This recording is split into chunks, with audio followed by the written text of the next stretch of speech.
আমার কথাগুলি দিলের কান লাগায় শুনেন। উকবা তার বন্ধুত্ব টিকায় রাখার জন্য দৌড়ায় গেছে বন্ধুদের সামনে গিয়া কয়, দোস্ত এইভাবে যদি আমারে তোরা বয়কট মারস, বলো না আমি কেমনে ব্যবসা বাণিজ্য করব, আমি কেমনে নেতা হব, আমি কেমনে চলবো, আমারে তোমরা এইভাবে বয়কট মারতে পারো না। উকবার বন্ধু হইল উবাই ইবনে খালফ।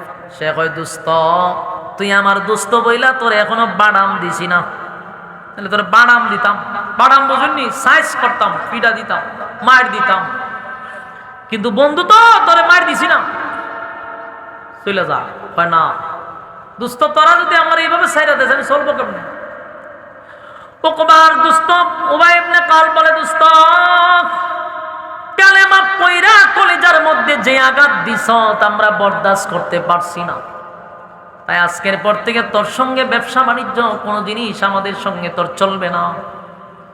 উকবা এখন তার বন্ধুত্ব টিকায় রাখার জন্য ঘোষণা দিছে, দোস্ত রে রাগ করিস না, কালেমা পড়ছি কথা ঠিক, কিন্তু এই কালেমা সেই কালেমা না, আমি তো কালেমা পড়ছি পলিটিক্সের কালেমা। নাউজুবিল্লাহ। আর বাট্টা দেখছেন সে কি কয়? পলিটিক্সের কালেমা পড়ছে। আমাদের দেশে পলিটিক্সের কালেমা পড়া লোক আছে না নাই? কিয়ামত পর্যন্ত থাকবে। শুধু এখানে না, সারা দেশে আছে। আবু লাহাব থেকে নিয়া আবু জাহিল্লা সহ, উকবা সহ, উবাই ইবনে খালফ সহ সবগুলা পলিটিক্স করত।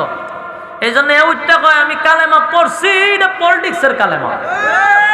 পলিটিক্সের কালেমা কেমনে আমি আপনারা একটু বুঝাই। আমাদের সমাজে দেখবেন অনেক মানুষ নামাজ নাই, রোজা নাই, দাড়ি নাই, টুপি নাই, পাঞ্জাবি নাই, চলতেছে খাইতেছে।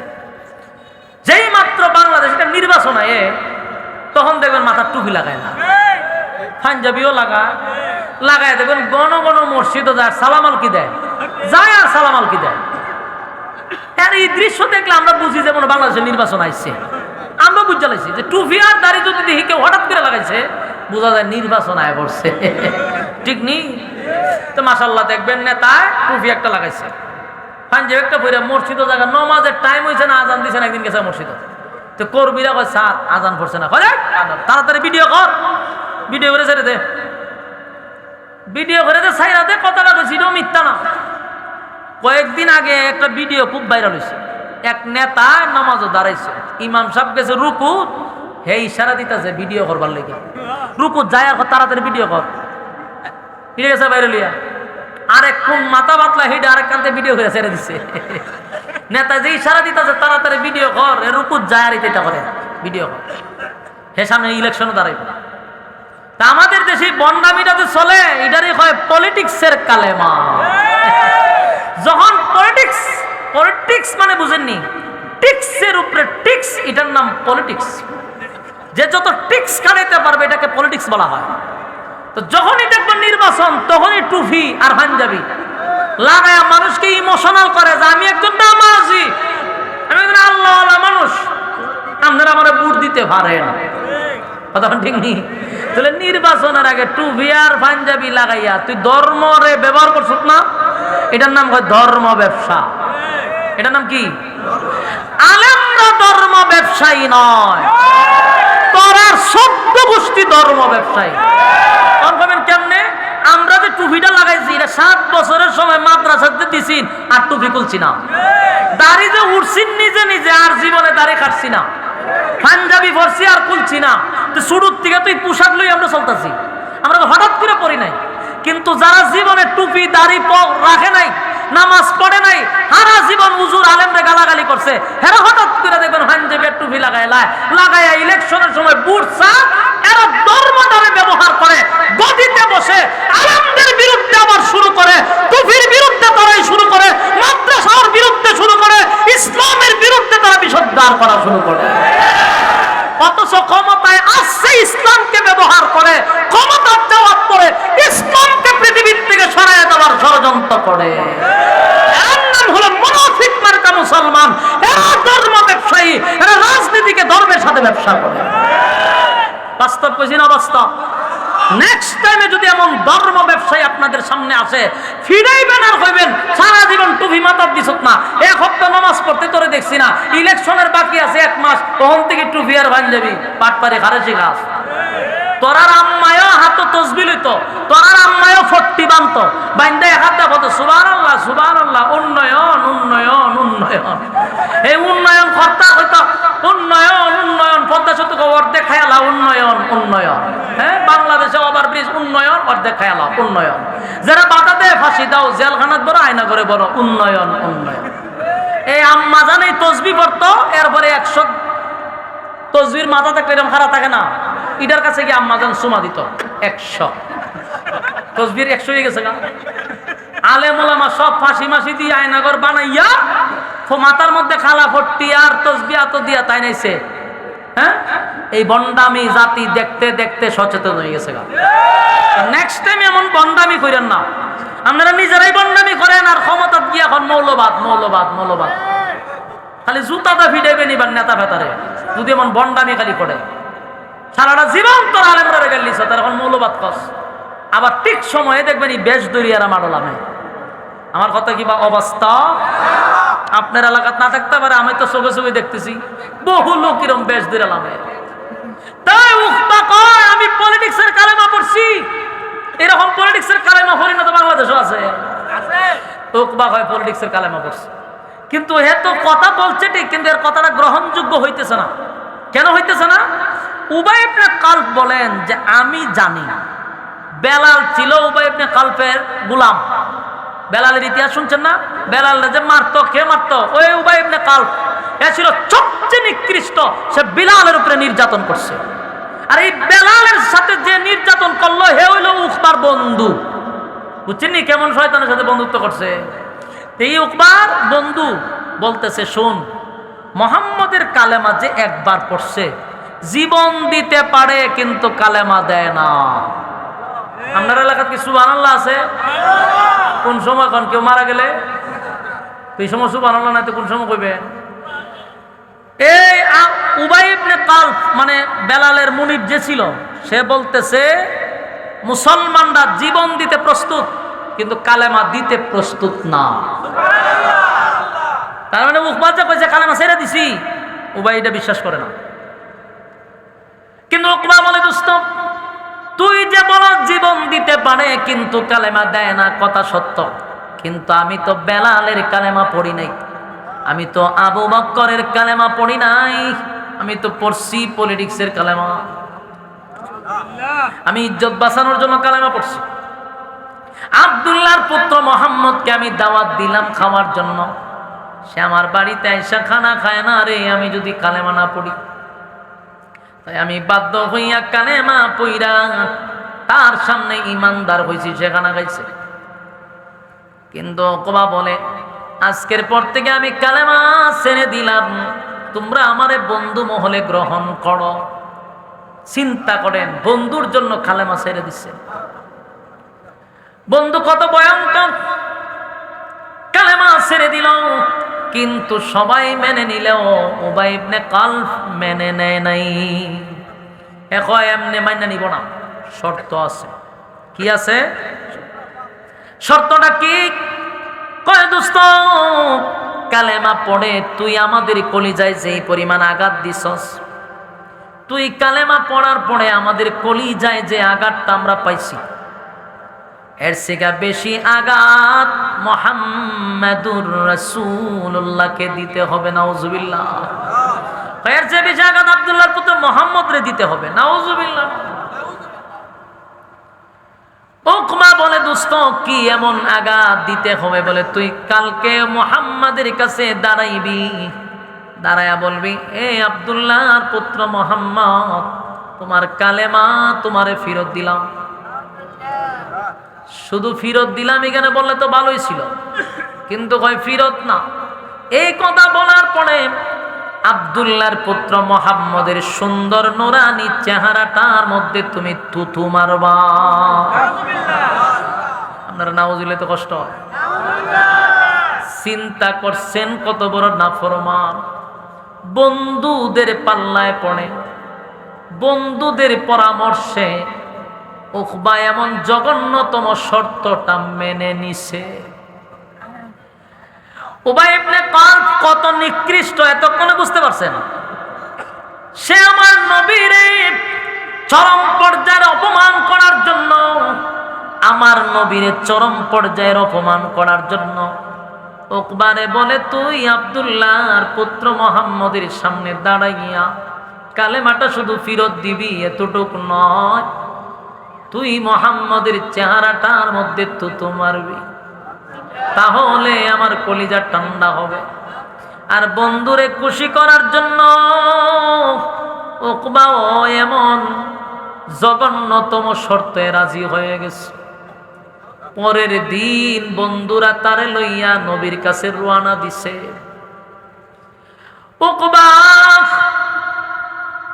তার বন্ধুদেরকে লইয়া হাবিবি কিবরিয়া খানায় কাবার পাশে বসা ছিল। বন্ধুরা একত্রিত হইয়া নবীর কাছে যায় রে।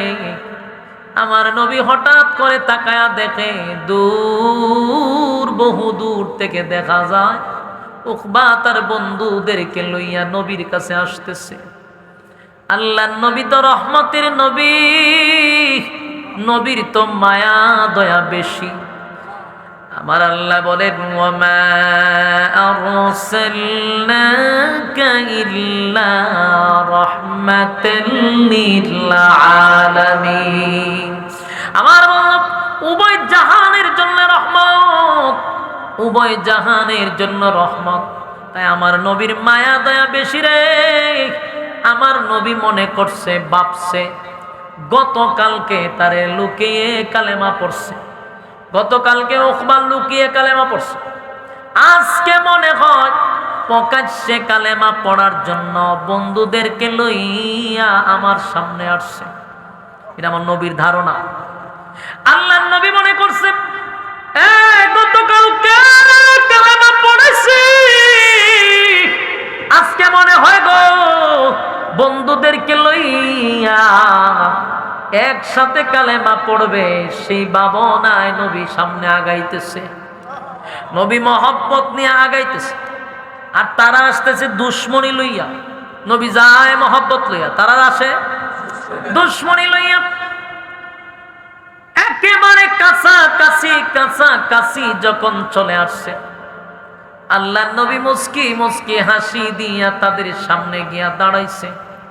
দাঁড়ায়া নবী বলেন, উকবারে, ও চাচা, গতকালকে তো আপনি কালেমা পড়ছিলেন লুকিয়ে, আজকে কি আপনার বন্ধু মহল নিয়ে আসছেন কালেমা প্রকাশ্যে পড়ার জন্য? কিছুক্ষণ তারা কথা না বলে আল্লাহর নবীকে উত্তর দিল উকবা। বলল, আব্দুল্লাহর পুত্র মুহাম্মদ, শোনো, কালেমা পড়তে আসি নাই, কালেমাটা ফিরত দেওয়ার জন্য আসছি। আল্লাহর নবী অবাক হইয়া তার চেহারার দিকে তাকায় আছে।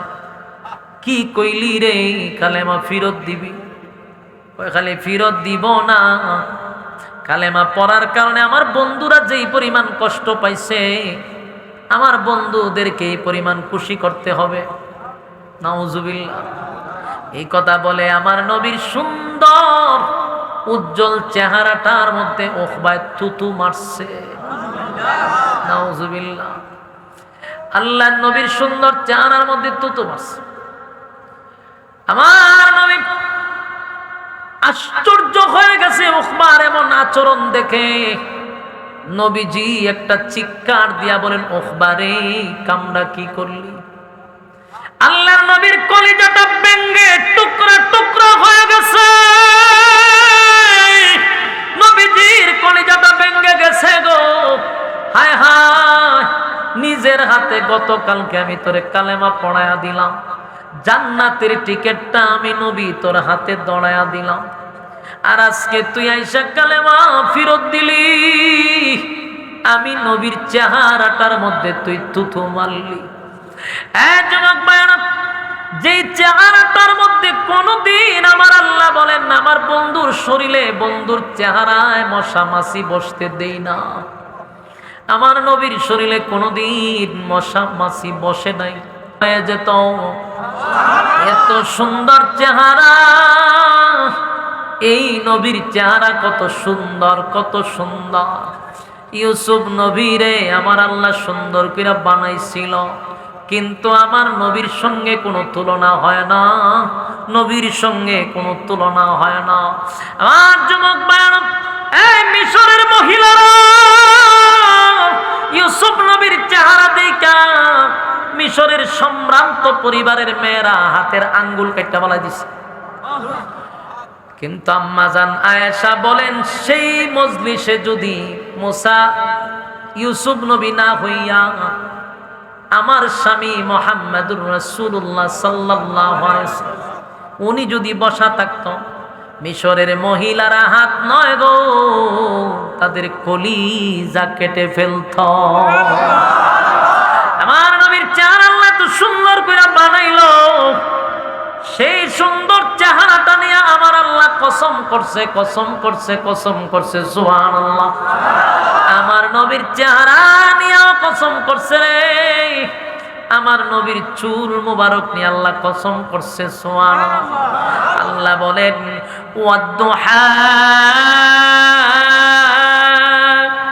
ওয়াল-লাইলি ইযা সাজা মা ওয়াদ্দাআকা রাব্বুকা ওয়া মা ক্বালা। ওয়াদ-দুহা দিনের আলোর কসম, ওয়াদ-দুহা এটার দুইটা ব্যাখ্যা। ওয়াদ-দুহা দিনের আলোর কসম, ওয়াদ-দুহার আরেকটা ব্যাখ্যা হলো নবীর সুন্দর উজ্জ্বল চেহারার কসম। ওয়াদ-দুহা ওয়াল-লাইলি ইযা সাজা মা ওয়াদ্দাআকা রাব্বুকা ওয়া মা ক্বালা ওয়াল-আখিরাতু খায়রুন লাকা মিনাল উলা ওয়ালাসাউফা ইউ'তিকা রাব্বুকা ফাতারদা। আল্লাহ বলেন, ওয়াদ-দুহা দিনের আলোর কসম, সুবহানাল্লাহ। এটার আরেকটা ব্যাখ্যা নবীর সুন্দর চেহারার কসম, সুবহানাল্লাহ। আল্লাহ বলেন, শুধু সুন্দর চেহারা নয়, নবীর চুলের কসমও করছি। ওয়াদ-দুহা ওয়াল-লাইলি ইযা সাজা, ওয়াল-লাইলি ইযা সাজা রাতের অন্ধকারের কসম। আরেকটা ব্যাখ্যা হলো নবীর কালো চুলের কসম। মা ওয়াদ্দাআকা রাব্বুকা ওয়া মা ক্বালা ওয়ালাল-আখিরাতু খায়রুন লাকা মিনাল উলা ওয়ালাসাউফা ইউ'তিকা রাব্বুকা ফাতারদা। আল্লাহ বলেন, দুইটা কসম করে বলে বন্ধু, মা ওয়াদ্দাআকা রাব্বুকা ওয়া মা ক্বালা, আপনার বন্ধু আপনারে কোনোদিন ভুলে নাই, ভুলবে না, বলতে পারে না, সুবহানাল্লাহ। আল্লাহ বলে, আমার বন্ধুর চেহারা এত সুন্দর করে বানাইছি, যে চেহারা দেখলে পরে মানুষের কিধা নিবারণ হয় গো। আর আমার বন্ধুর আমি দেখার জন্য কাছ থেকে দেখার জন্য বন্ধুরে আমি ইনভাইট করছি। কোথায় রে ইনভাইট করলো? 7 আসমান টপকাইয়া, সিদরাতুল মুনতাহা টপকাইয়া, আরশে আজিমের পাশে বন্ধুরে বসাইয়া, বন্ধুরে কাছ থেকে আমার আল্লাহ দেখছে। আল্লাহ কয়, আমার বন্ধুরে দেখার জন্য 7 আসমান টপকাইয়া আনছি, বন্ধুর সঙ্গে গল্প করছি রে। আমার বন্ধুর সুন্দর চেহারাটার মধ্যে থুথু মারলো, আমি আল্লাহ এটা বরদাস্ত করতে পারি নাই। আমার নবীর চোখ দিয়া মুক্তার দানার মতো পানি পড়তে লাগলো, টপ টপ করে মুক্তার দানার মতো পানি পড়তেছে। আল্লাহ কয়, বন্ধু কান্দিল না, আপনার কান্না আমি আল্লাহ বরদাস্ত করতে পারি না। বন্ধু, আমারে যদি কেউ গালি দেয় আমি আল্লাহ কষ্ট পাই না। কত মানুষ আমার আল্লাহরে গালি দেয় রে। সকালে যদি কোনো মানুষ আল্লাহরে গালি দেয়, আমার আল্লাহ বিকালে তার খানা রেডি রাখে, তারে কিন্তু গজব দিয়া মানে না, আমার আল্লাহ তারে ধ্বংস করে না। আল্লাহ বলে, বান্দা আমার গালি দেয়, আমার কষ্ট লাগে না, কিন্তু আমার কষ্ট লাগে যদি কেউ আমার বন্ধুরে গালি দেয়। আল্লাহ ভাই আমি বরদাস্ত করতে পারি না। আপনারে গালি দেয় নাই, আপনার চেহারার মধ্যে তো মারছে, আপনারে অপমান করছে। নবী গো কান্দেন না, আমি আল্লাহ দেখছি। তবে শোনেন, উখবার এই পরিণতি বড় ভয়ঙ্কর হবে, বড় ভয়ঙ্কর হবে। আল্লাহ তখন এই ঘটনারে কেন্দ্র করে আমার তেলাওয়াতকে তো আয়াতগুলি তখন নাজিল করে দেয়। বলুন এতক্ষণ আপনারা কি শুনাইছি? শানে নজর, যে ঘটনারে কেন্দ্র কইরা আল্লাহ আয়াত নাজিল করছে সেই ঘটনাটাই এতক্ষণ শুনাইছি। আমার এই তেলাওয়াতকৃত আয়াতগুলি উখবারে বেয়াদবিমূলক আচরণের কারণে ঘটনারে কেন্দ্র করে আমার আল্লাহ আয়াতগুলি নাজিল করে আমার বন্ধুরে সান্ত্বনা দেয়। আল্লাহ তার বন্ধুরে সান্ত্বনা দিছে। আল্লাহ বলে, বন্ধু চোখের পানি মোছেন, কান্দেন না। আল্লাহ তখন বলেন, ওয়ায়াউমা ইয়া'আদ্দু যালিমু আলা ইয়াদাইহি ইয়াকুলু ইয়া লাইতানি ইত্তাখাযতু মা'আর রাসূলি সাবিলা। আল্লাহ বলেন,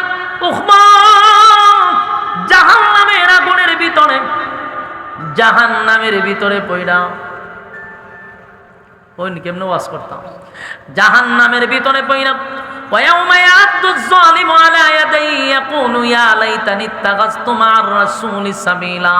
জাহান্নামের ভিতরে পড়ে আল্লাহ বলে, বন্ধু উখমা জাহান্নামের আগুনে পড়ে মানুষ যেইভাবে গেন্ডারি সাবায়, গেন্ডারি চিনুননি কি তান দেখো, হ্যাঁ আপ কুশার উক গেন্ডারি অনচিন্তিত কেমনে খায়, সাবাইয়া সিবাইয়া, সাবায় না খালি সিবায়, কথা হয় না, গেন্ডারি মানুষ সাবাইয়া সিবাইয়া খায় রে। আল্লাহ বলেন, ওয়ায়াউমা ইয়া'আদ্দু যালিমু আলা ইয়াদাইহি ইয়াকুলু ইয়া লাইতানি ইত্তাখাযতু মা'আর রাসূলি সাবিলা। বন্ধু উকবা আপনার ক্ষতি করে না, উকবা তার নিজের ক্ষতি করছে, নিজের মাথায় নিজে সে কুড়ালটা মাইরা দিছে। আপনার ক্ষতি করে নাই গো নবী, আপনার সঙ্গে বেয়াদবি করে আপনার ক্ষতি করতে পারে নাই, বরং তার নিজের মাথায় নিজে কুড়াল মারছে। আল্লাহ নবী বলেন, আল্লাহ নবীর সান্ত্বনা দিয়া বলে, বন্ধু উকবার পরিণতি আপনারে সশরীরে সচক্ষে আমি আল্লাহ জাহান্নামে তারে দেখায়া দিব। উকবার পরিণতি আপনার চোখকে দেখবেন, আপনার সশরীরে দেখবেন। সুবহানাল্লাহ। উকবা জাহান্নামের ভিতরে পইরা গেন্ডারির মতো নিজের হাতগুলা সাবাইতে থাকবে, হাতগুলি কোনই পর্যন্ত এইভাবে সাবাইবে সিবাইবে আর জোরে জোরে বলবে, ইয়া ওয়াইলাতা লাইতানি লাম আত্তাখিজ ফুলানান খালিলা। উকবা জোরে জোরে বলবে, হায় আফসোস, হায় আফসোস, আমার হায় আফসোস, কত বড় ধোঁকাবাজির মধ্যে আমি পড়লাম। এমন একজন বন্ধু, মুহাম্মদের মতো বন্ধু পাওয়ার পরেও দুষ্ট বন্ধুদের পাল্লায় পড়ে আমি আমার এমন বন্ধু হারাইলাম। আজকে এই বন্ধু যদি আমার হইতো, জাহান্নামের ভিতরে আসতে হইতো না। একটাই অপরাধ, আমি দুষ্ট বন্ধুদের পাল্লায় পড়ে মুহাম্মদের মতো বন্ধু হারাইছি।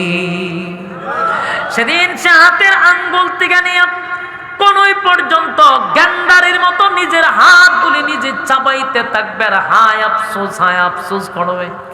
আমার যুবক ভাইরা, এই যে আয়াতগুলি নাজিল হইল, বলুন এটা শুধু কি উকবার জন্য নাজিল হইছে, না কিয়ামত পর্যন্ত যত উকবা জন্ম নিবে সব উকবার জন্য নাজিল হইছে? আমার যুবক ভাইরা, কিয়ামত পর্যন্ত বহু মানুষ বন্ধুর জন্য ইসলাম ছেড়ে দিবে, বন্ধুর জন্য মানুষ কালেমা ছেড়ে দিবে, বন্ধুর জন্য নামাজ ছাড়বে, বন্ধুর জন্য হালাল ছাড়বে, বন্ধুর জন্য বেপরদা হবে, বন্ধুর জন্য হারাম খাইব।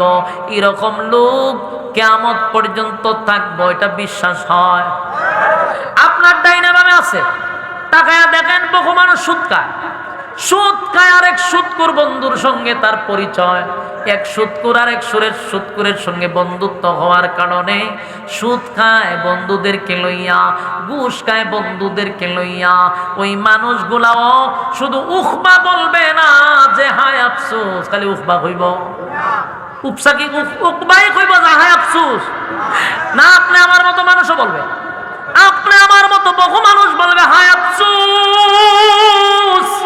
দুনিয়াতে যদি বেনামাজির সঙ্গে না চলতাম, দুনিয়াতে যদি আমি কোনো সুদখোরের সঙ্গে বন্ধুত্ব না করতাম, আমি যদি চাঁদাবাজের সঙ্গে বন্ধুত্ব না করতাম, আমি যদি টেন্ডারবাজের সঙ্গে বন্ধুত্ব না করতাম, আমি যদি বেপরদাওয়ালার সঙ্গে বন্ধুত্ব না করতাম, আমি যদি জালেমদের সাথে বন্ধুত্ব না করতাম, আজকে পরিণতি এমন হতো না। তখন মানুষ বলবে ইয়া ওয়াইলাতা লাইতানি লাম আত্তাগিজ ফুলানান খালিলা। অমুকের ছেলের সাথে যদি চলতাম, অমুকের সাথে যদি চলতাম, তার মানে সে বলতে থাকবে হায় আফসোস, আমি যদি গ্রামের সরল সোজা একটা 5 ওয়াক্ত নামাজি যুবকের সাথে চলতাম, হায় আফসোস, আমি যদি নেককারের সাথে চলতাম, হায় আফসোস, আমি যদি মসজিদের মুয়াজ্জিনের সাথেও চলতাম, হায় আফসোস, আমি যদি ইমামের সঙ্গে বন্ধুত্ব করতাম, আজকে এমন পরিণতি আমার হতো না। তাই মানুষগুলি আফসোস করে বলবে হায় আফসোস, দুনিয়ার জমিনে দুষ্ট বন্ধুর কারণে জাহান্নামে আগুনে জ্বলবে আর হাতগুলি গেন্ডারির মতো চাবাইতে থাকবে। আমার যুবক ভাইরা, আজকের থেকে ওয়াদা করেন যার তার সঙ্গে আমরা বন্ধুত্ব করব না। কথা হয় না? যার তার সাথে বন্ধুত্ব চলবে না, যার তার সাথে বন্ধুত্ব করব না। রাজি আছেন? কারা কারা রাজি? হাত তুল্লা দেখায়া দেন। লিল্লাহে তাকবীর। হাত তুলেন। রাজি আছেন তো ইনশাআল্লাহ? আমরা কোন সুদখোরের সঙ্গে বন্ধুত্ব করব না, কোন বেনামাজির সাথে বন্ধুত্ব করব না, কোন লম্পট বদমাশ চাঁদাবাজের সাথে বন্ধুত্ব করব না। রাজি আছেন তো ইনশাআল্লাহ? আল্লাহ ওয়ালাদের সঙ্গে বন্ধুত্ব করব, ইমাম মুয়াজ্জিন মাদ্রাসার আলেমদের সাথে বন্ধুত্ব করব, যারা 5 ওয়াক্ত নামাজ পড়ে তাদের সাথে বন্ধুত্ব হবে, যার সাথে তার মহব্বত, তার সাথে তার কেয়ার। রাজি আছো? আল্লাহ কবুল করতো, আমিন কই। তাহলে আমি একটা পরীক্ষা নেই, বন্ধু মহল নিয়ে তো হাসরের মাঠে মানুষ হবে, ঠিক না? 313 জন একটা বদরীন একটা সদস্য আছে। এই সদস্যের মধ্যে অনেকেই যুক্ত হয়েছেন, অনেকেই যুক্ত হন নাই। আমি আপনাদেরকে একটা অফার দিতেছি, এই বদরীন সদস্যের মধ্যে আপনার নামটা লেখা দরকার। মাদ্রাসার একজন সদস্য হয়ে গেলেন, আজীবন সদস্য, যেটা আমার মাদ্রাসা